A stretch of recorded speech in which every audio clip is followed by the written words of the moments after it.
노다지 썰잔. 오늘은 그 약 50년 역사를 가진 화장품 소재 기업이죠. 선진 뷰티 사이언스에 대해 이야기 나눠보겠습니다. 원래 자외선 차단 소재 분야의 강자고 또 미국 FDA 실사를 아주 그냥 무결점으로 통과한 스마트 팩토리로 유명한 회사인데요. 이 회사가 최근에 무려 1천억 원 규모의 ODM, 그러니까 화장품 개발부터 생산까지 다 해주는 그런 공장을 새로 지었어요. 그래서 오늘 저희가 던지는 질문은 이겁니다. 선진 뷰티 사이언스의 이 새로운 ODM 사업, 과연 기존 소재 사업과 시너지를 내면서 회사의 핵심 성장 동력이 될 수 있을까 하는 점인데요. 저는 충분히 가능성이 있고 아주 폭발적인 성장을 기대하는 입장입니다. 글쎄요, 저는 조금 생각이 다릅니다. 신규 사업 진출이라는 게 항상 위험이 따르고 또 시장 상황도 불확실하지 않습니까? 기대보다는 좀 우려되는 부분이 더 많다고 보고 있습니다. 왜 그렇게 보시는지 이해는 됩니다만 저는 선진 뷰티 사이언스가 이미 가지고 있는 그 핵심 역량에 좀 더 주목해야 한다고 생각해요. 자외선 차단제 같은 기능성 소재 분야에서는 이미 세계적인 수준이고요. 특히 그 의약품 제조 기준인 CMGMP 수준으로 FDA 실사를 통과한 장항 스마트 팩토리, 이거는 정말 대단한 자산이거든요. 이걸 바탕으로 미국 OTC 시장, 그러니까 그 일반 의약품으로 분류되는 기능성 화장품 시장을 공략한다는 건 제 생각엔 아주 영리한 전략입니다. FDA 규제에 대한 이해도가 높고 또 자체 소재 개발 능력까지 있으니 예를 들면 SPF 50 리퀴드 파운데이션 같은 그런 특화 제품들을 경쟁사보다 훨씬 빠르고 또 저렴하게 만들 수 있다는 거죠. 이게 바로 소재부터 완제품까지 수직 통합의 힘이라고 봅니다. 그리고 그 손익분기점, BEP라고 하죠. 이게 연간 80억 원 수준으로 상당히 낮다는 것도 초기 안정성에는 꽤 긍정적인 부분이고요. 네, 말씀하신 강점들 분명히 있죠. 스마트 팩토리나 소재 경쟁력은 인정합니다. 하지만 다른 측면도 좀 봐야 하지 않을까요? 우선 그 회사의 핵심이라고 할 수 있는 소재 사업 자체가 약간 흔들리는 모습을 보이고 있어요. 2025년 상반기 소재 매출이 1.4% 줄었습니다. 특히 가장 큰 시장인 중국 쪽 부진이 좀 뼈아파요. 미중 갈등 여파로 고객사 발주가 취소되는 걸 보면서 이 중국 의존도 리스크가 생각보다 크구나 하는 게 드러났죠. 하반기 전망도 사실 좀 불투명한데 이런 상황에서 대규모 투자를 해서 ODM 사업에 뛰어드는 건 상당한 위험 부담을 안고 가는 거라고 봅니다. 미국 OTC 시장 매력적이긴 하죠. 하지만 이미 코스맥스나 한국콜마 같은 아주 강력한 경쟁자들이 버티고 있는 정말 경쟁이 치열한 시장입니다. 신규 업체가 연간 80억 원 BEP를 넘기는 것도 이게 말처럼 쉬운 일은 아닐 거고요. 게다가 공장 짓고 설비 투자하는데 60억 원 이상 추가로 들어갔고 인력도 미리 30명 넘게 뽑으면서 인건비가 무려 49%나 급증했어요.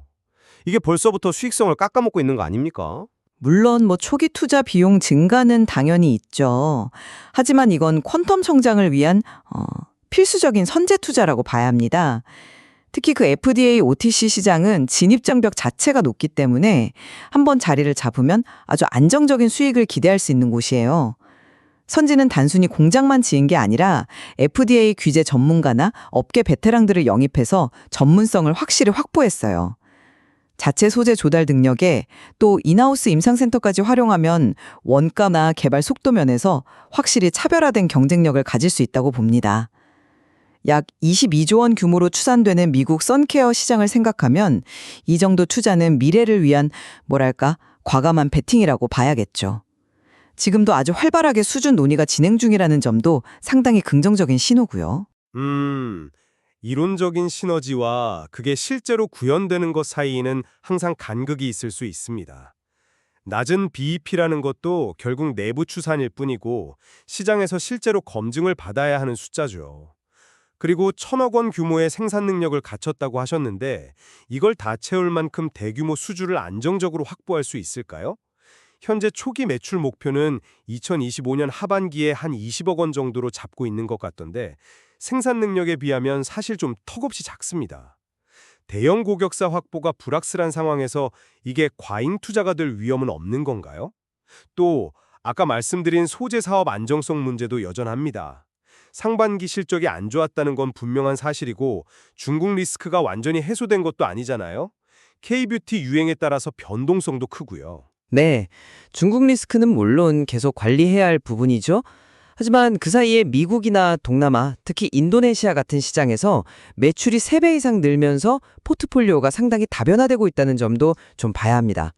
그리고 스마트 팩토리 덕분에 올 상반기 매출 총이익률 GPM이라고 하죠. 이게 40.9%에 달했어요. 이건 수익성 방어 능력이 아주 뛰어나다는 증거입니다. 주력 제품인 마이크로비드, 그 미세 플라스틱 대체하는 친환경 소재 공장 가동률도 80%로 아주 견조하고요. 또 안정적인 캐시카우 역할을 하는 계면활성제 사업도 꾸준히 가고 있고요.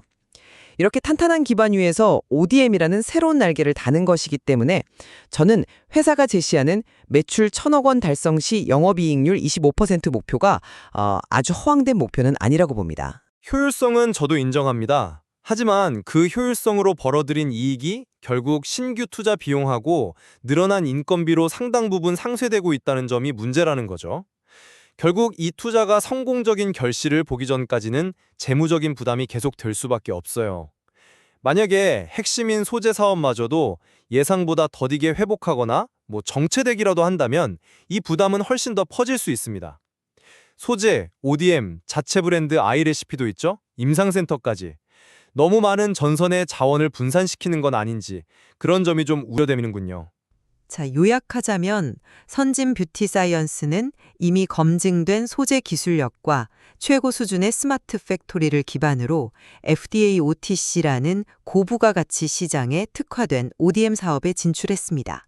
수직 통합의 시너지와 과감한 선제 투자를 통해서 그야말로 퀀텀 점프를 준비하고 있다고 보고요. 단기적인 어려움은 성장을 위한 과정이라고 생각합니다. 제 입장을 정리하자면 기술력과 생산 기반은 훌륭하다고 인정합니다.